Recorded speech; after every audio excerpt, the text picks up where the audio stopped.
Okay, I was going to make a video about Connor Bedard after he got his third goal of the night to make it a hat trick for his 4th point against Team Germany.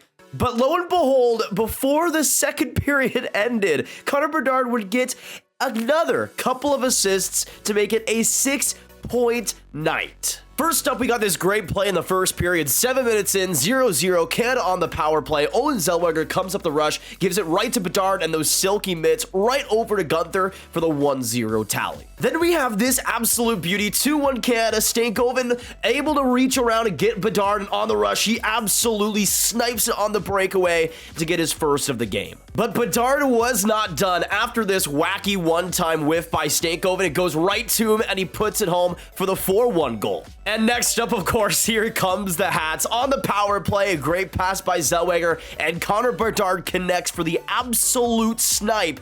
And it's just unfair what he's doing. I mean, just look at this angle. The flex on his stick as he goes to shoot it, just absolutely perfect. And it's so deceiving for the goalie's eyes. They're not able to get up to it, and Connor Bedard gets his third of the game. But in this second period, Connor Bedard was still not done. After having a 4-point game on the major, 5-1 Canada, Bedard gets it, looks like he's going to shoot it, but connects to Dylan Gunther on the one-time feed. An absolutely brilliant pass, and I think an underrated part of Connor Bedard's game is just how much he knows that players are going to respect his shot.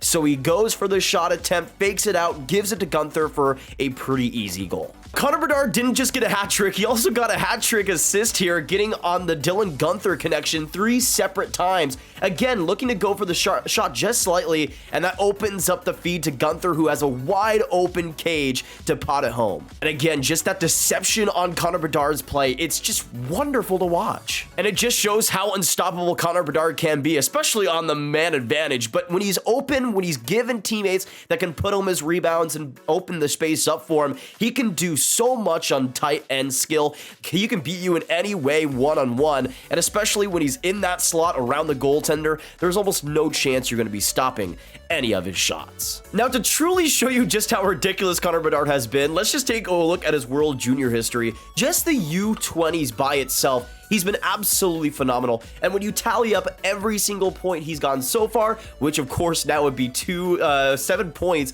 in 2 games played, including of course 4 goals, he would have in total 9 games played,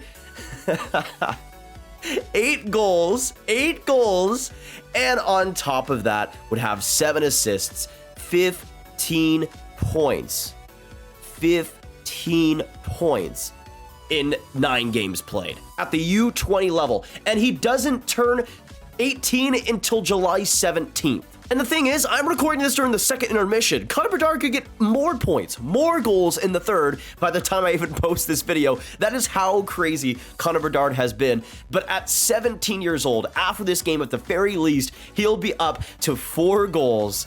He'll be up to 7 points in 2 games played. Not a bad start for the future first overall pick. And if there was any doubts over if you should tank in this year's draft, the answer is clear. I mean, you could even fumble into a player like Fantilli earlier or Khalil Karlsson, but the fact that you could have a chance at a generational offensive talent like Connor Bedard really speaks volumes. Just insane what he's been able to do. Also, let's give some context. Here are Connor McDavid's U20 World Junior stats. In his first year, he got 4 points in 7 games played. Not too bad. And in his second year, in his draft year, he got 11 points in 7 games played, 3 goals, 8 assists. Right now, Connor Bedard has a way better point per game, 7 points in 2 games played. But obviously, the chance to get up to that is quite likely, especially with Canada if they get their act together, potentially going into the gold medal game. But there was something that I also forgot to mention, was the fact that those U20 stats don't even count the canceled games from 2022, where he got 4 goals, 1 assist,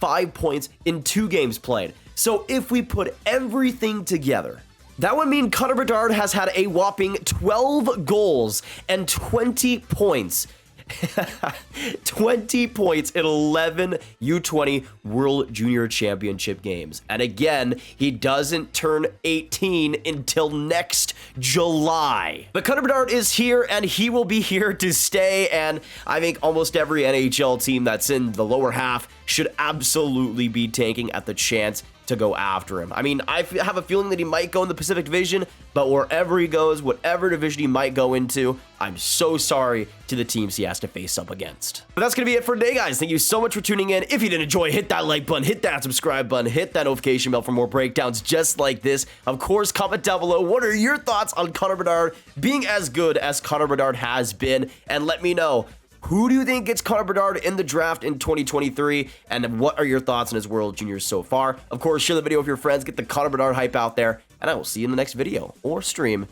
Goodbye.